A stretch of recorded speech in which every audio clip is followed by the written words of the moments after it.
Full disclaimer, I have tried to record this video like 100 times, so please bear with me if I get a word wrong or anything like that. But today I wanted to talk about the marketplace in Marvel's Avengers. Now, there's been criticism about the marketplace since the very beginning of the game, and obviously, it's fair to understand why, right? They have incredibly expensive, low-tier legendary outfits, and not very comic book accurate suits, which actually, ironically, is one of the topics of today's video, right?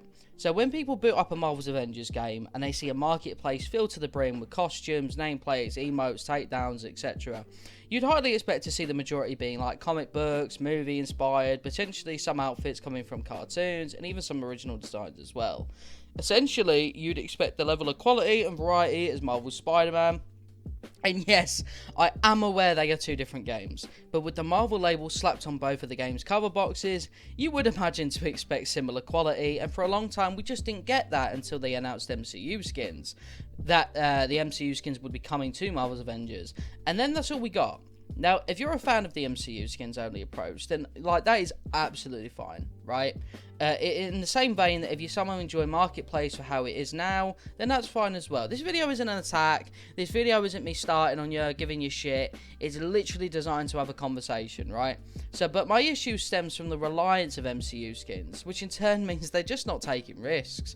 Superior Iron Man was the first big comic skin to get a lot of love on social media. I remember that. It was literally in the dev stream, they were like, look, Superior Iron Man, and everyone was like, whoa, that's fucking crazy, and they posted it on Twitter and that, and okay, fair enough, but there was inaccuracies. It was reused assets, and the main pull of the outfit was a new helmet with the glowing eyes of Tony Stark. These inaccuracies to the costume that people learned to love put a lot of people off of actually buying these comic-inspired outfits. And for the longest time, people were told to vote with your wallets. I did the same, right? People didn't like Superior Iron Man. I said, look, vote with your wallets, they'll learn, right? They'll fucking improve them. And what ended up happening was they just didn't. And they moved on to MCU skins, and they were spot on. They were accurate, with hardly anything to truly complain about, minus the hair, right? And these, we assume, sell absolute hotcakes because it's the MCU. It's the biggest brand in the entire world, and due to that, the work they put into these skins is worth it because of the investment that's been put in by the consumer, right? Unfortunately, I'm bored of the MCU skins, and I'm tired of this system of only one decent skin every 2 weeks, and it only being from the movies. I'd love to see the same love actually being given to comic skins that truly represent and look exactly as their counterparts in the page, because they would sell. Trust me, when the classic Captain America suit came out, even though, yeah, okay, it wasn't the ultimate suit, which I will talk about that in a moment, it still gave me that feeling of reading my first Captain America comic book, being like, go on, yeah, I felt like a kid. I felt like a kid seeing that outfit, and I think that's kind of why those suits would sell so well. Let's use Spider-Man, for example, right? When he releases, I'm well aware people are going to want outfits he wore from the movies. Do you know what else people are going to want? Symbiote Spider-Man, Spider-Man New War, Spider-Man 2099, Captain Universe Spider-Man, which is one even Insomniac hasn't used yet, and more, and all these outfits stem from comic books. Comic book skins in Avengers currently have just been used to pad the launch of the characters, like Black Panther being an example, but the MCU skins are rolling with an iron fist. I want to log into the marketplace and see a mixture of a movie skin, a new comic skin, and maybe even an original design that isn't just some sort of recolor, but I don't think they're willing to truly risk a 100% accurate comic skin at the very least to see if that will sell when they know MCU skins will.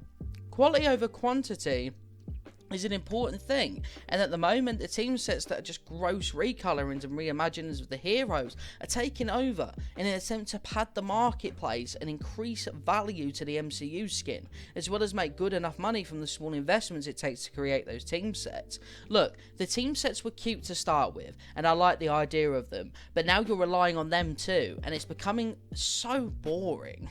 And that's absolutely fine to an extent, but sometimes you earn more in the long run with good faith and a full metaphorical belly for people that buy your stuff, right?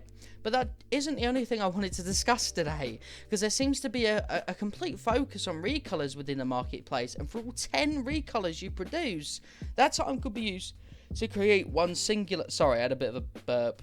Hold on, wait, let me just pause the video. Alright, anyway, sorry about that. It's a risk you're gonna have to take to see the data in order to see if a comic skin would outsell all those recolors. But it's one I genuinely believe will actually pay off.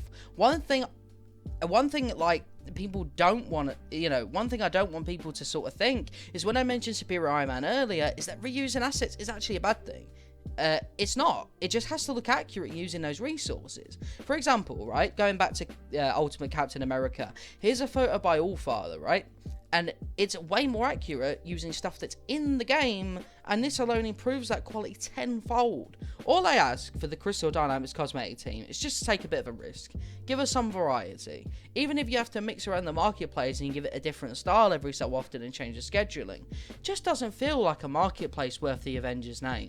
Let me know what you guys think down below. I really just want to have a conversation about this. I don't want it to turn into an argument. I don't want it to turn into any petty beef or nothing like that. This is literally just a conversation, and I'm happy to have one. Alright guys, I'll see you guys in a bit. Peace.